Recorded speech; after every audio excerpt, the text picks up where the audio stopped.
Alright, this is what we have going on today. We've got the 9560 in here. We've just dropped the oil out of it, and we're going to go ahead and finish the oil change on it. We're going to change the hydraulic filters, transmission filter, and there's 2 differential filters on it, and we're going to change the fuel filter. So I've got everything on the cart here. The filters that we're going to replace today, along with the oil, is going to be about $950 or so. The cab filters, we're just going to blow those out along with the engine air filter. And if we replaced all of the air filters, it would be about $1,260 here. We use bulk oil, Mobile Super 1300 or something like that, and that's about $9 a gallon, and it holds right around 12.5 gallons. I don't know if you can see on my truck out there, but I ended up going to Casanova. I had to actually pick up the parts for the chopper, and I ended up picking up some extra filters here today as well. We're going to be working on the chopper here in the next couple of days. We've got a ton of work that we're going to do to it. So after we get this oil change done, we'll unload those parts, show you what we have involved there, and we better get after this oil change here. Alright, we're just getting the oil pumped into it here. Once that gets done, we'll run a grease gun around it quick. Wyatt's run around it with a screwdriver. He has knocked off some of the mud and stuff. This is going to go back on the spreader. And we have 2 couplers to change on one of these remotes. I'm pretty sure it is number 2. Once we get the oil in there, we'll start the tractor up and assure ourselves that it is that. And we'll get that changed. And we got to blow the air filters out as well. And then that's going to wrap up the oil change here. And then the other thing we've got to do, we've got to put that cover back on the side of the cab here. The other day they had to put oil in it in a hurry. And you can put oil in the transmission down below if you only have to add a little bit, and it'll pump it back up to that reservoir. But they had to put in quite a bit, and it was just going to take too long to do it that way. So what they ended up doing is they took that cover off the side of the cab to fill that reservoir. On the 9410, we cut a hole in the side of that cover so that we could get into that oil reservoir, and we're going to do the same thing to this. We didn't think we were going to, but we decided that it would be best to do that so that we're not having to take that off again in the event that we have a blown hose on a piece of equipment or something. So this will be full of oil here in a minute. 30 quarts in so far. So we just got to put the oil change interval label on the window. And we've got this label maker here that we've been using for quite some time to put the hours on the, well, we just stick it somewhere here. We've got it actually stuck right to the windshield there. And years ago, we used to just scratch into the oil filters, you know, when you need to change the oil, or I can't remember what we were doing. I guess we were writing in them, yeah, when you need to change the oil. But on some of the 8000 series tractors, they held a cartridge filter, so we no longer could do that. We started using masking tape, but after a while, if you wrote it in with a pen instead of a Sharpie, the ink would go away, and it was, you know, uneligible, if you will. You know, it was just hard to see it. So I ended up buying this label maker. It's a little expensive, but it does the job, and the stickers stick really well, and it looks a little more professional. So we have had this tractor for almost a year now, and I've got to actually look up the hours here. We went over on the hours a little bit. Oil change due at 49.04.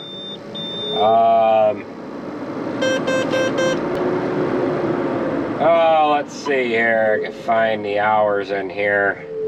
49.69. So we went over the hours by about 60. So we'll go ahead and put a new label on here and yeah, finish this job up here. Hi, we are on the computer in the shop office, and some of you have asked in the past how we keep track of machinery maintenance and service and all that stuff like that. And what I use a program called TATEMS, and it stands for Truck and Trailer Equipment Management Systems. I don't think there's really anything designed for farm machinery that I know of, but I have all of our equipment on here. It works really well. Some of the things are, you know, not quite set up for agricultural machinery, but you can kind of make do with what you've got. So here is the equipment summary page here. This is just some basic information that I have on this one particular tractor. We've got the serial number here. We've got the year, the make, when we received this, and then I weighed this when we got it, and I've got that note in there too. Again, this program is specifically designed for, you know, over-the-road trucks and trailers and stuff like that. But you've got different fields up here that you can use for various things. You've got all the filters that are used on this piece of equipment is on this page here. So if a guy's doing an oil change or something, he can go ahead and pull this page up here and just pull his filters, or call the John Deere dealer or the Napa store and have delivered what filters he needs for what he's working on. You got work orders here. You could fill out a work order page if you notice something wrong with this piece of equipment, and you could make a work order for it, you know, for, you know, working on it down the road. There's a repairs completed page, which we don't have a lot on here because we haven't done much to this tractor. We had a fan drive assembly replaced on it the 20th of August. The CAS equipment did at 4,900 hours on it, and we received the tractor on March 17th and it had 4,600 hours on it.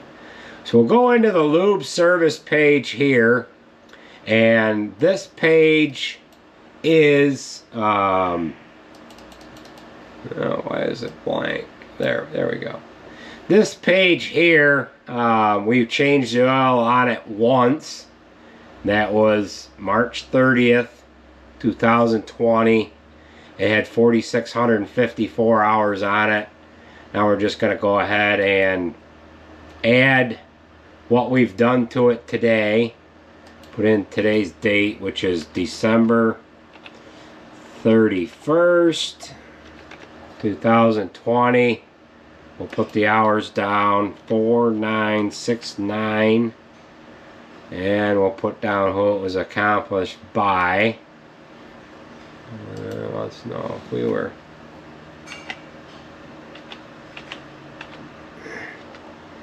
And then we didn't replace the air filter. We're going to blow that out.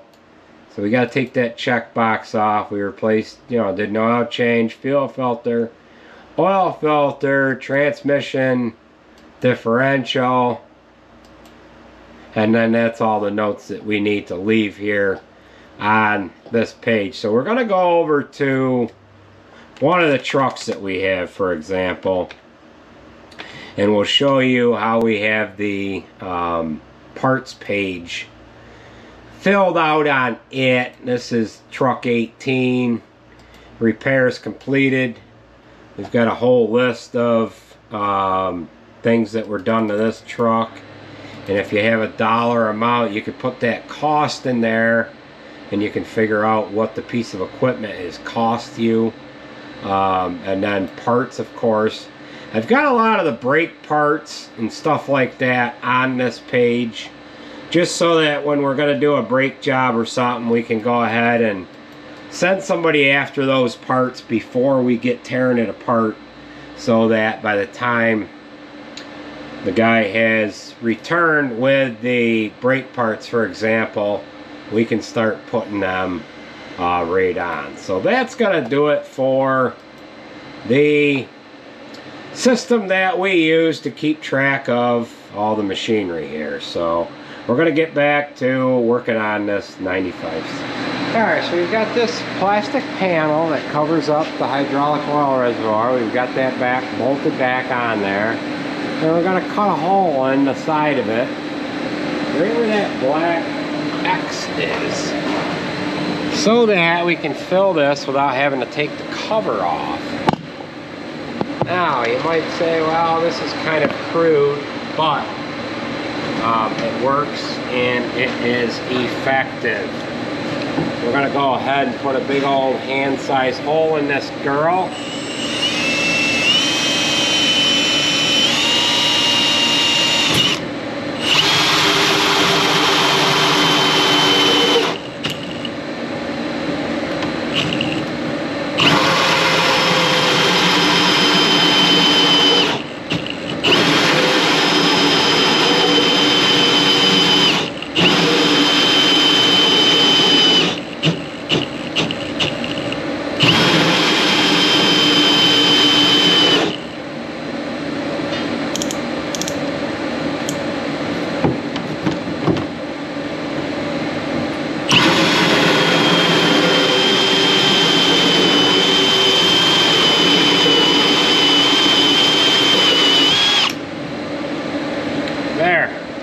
Now we can reach right inside here.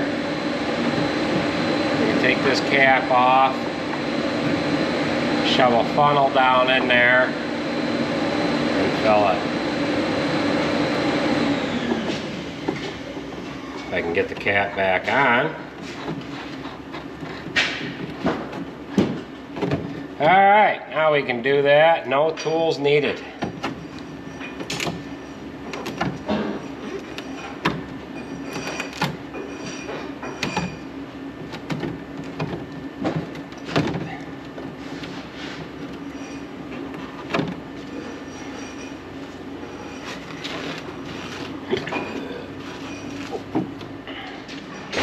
Alright, that almost looks like a factory hole. And then you've got, oh, just by walking by the tractor you can check your hydraulic level from that sight glass right there. And that is in the normal range. Alright, we've got ourselves into a small little pickle here. We're greasing the front of that steering pin there, and it wouldn't take any grease. So we used the hydraulic jack. We jacked that pin out, and we have that pin sitting over on the bench. So we got to find out where the holes are in the pin and get the grease to move through it. And other than that and changing cartridge on the back there, that is going to do it for this tractor here. Alright, we have identified the hole right here, and it has got some dry stuff in it. We're just going to drill it out.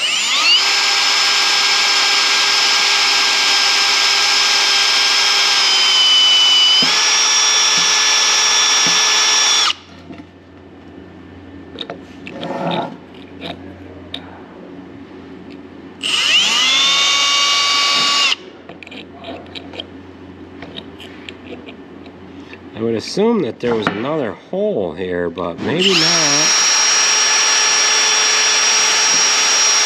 No, I don't think so. I don't know if we can get lucky enough and have grease come right out that or not. Yeah, there we go. So I didn't know if we'd have to run a drill bit down through the grease hole too, but there was quite a bit of stuff, rusty crap, that came out of that, so we'll wipe this grease off, and then I'm going to use a scouring pad to kind of clean this pin up a little bit, and we'll clean up the hole that's in the center of the cylinder as well. That must have a little bit of rust in it, and it just kept migrating its way back into that hole. All right, we're getting ready to throw this pin in. We got this cleaned up best we could get it, and we're just going to toss it back down in there. I need to get it in there the right way because there's a mounting tab. You know, this little green plate sticks into there like that, and then that's what holds the pin in, believe it or not. So I don't know if I can lightly tap. I might have to wiggle this cylinder a little bit. Yeah, it might not be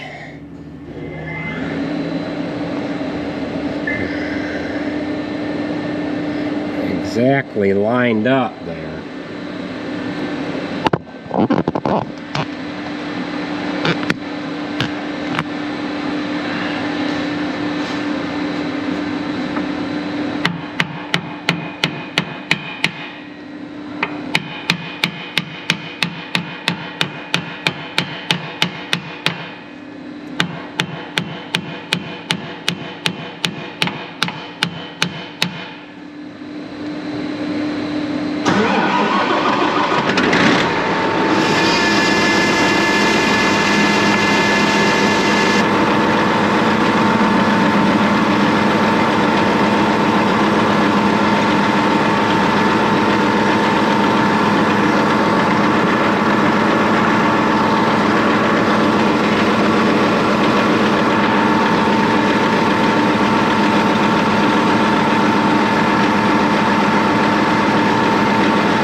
Alright, we've got that pin all in there. It took grease very nicely. Got those cap screws bolted down through that plate. That's going to hold that pin in place. Now we're going to work on the rear end of this tractor here. We got to open up this rear end of this SCV here. Just got to take these Allen screws out so that we can pull this cover off, and then there's a snap ring inside there that we got to fiddle out, and then we'll just pull that cartridge out.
All right, we've got that changed out. Now, you can rebuild these cartridges, but usually you run into other problems with them down the road after you rebuild them.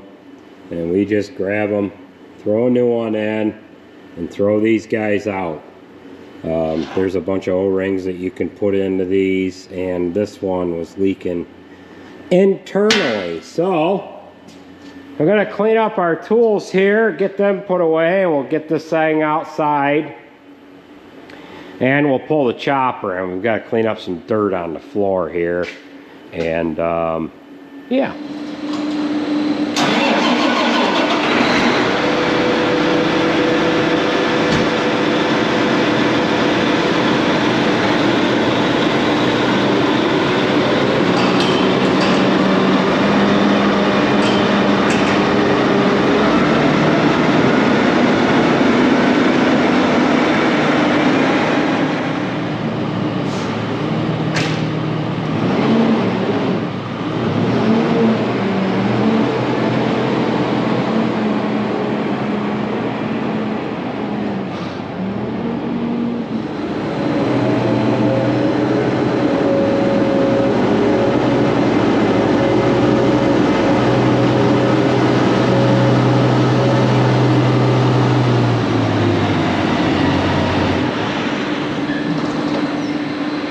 Well, this is just about going to do it for this video.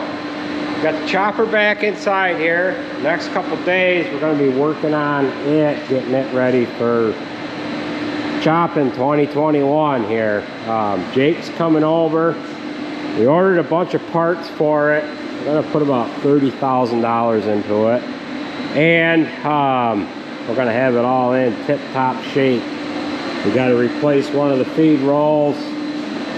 The rear, this feed roll is in behind the two that you see there. We're going to replace all of these plastic pieces on the top feed roll. We're going to replace the rasp bars on the bottom one. We've got to do some, we've got to replace some of the liners going up through the chute, and we've got some other pieces that we need to replace as well. We've got a pile of these parts here, and then we've got some parts in these boxes here. So that is going to do it, folks. I want to thank you for watching, and we'll catch you at the next video.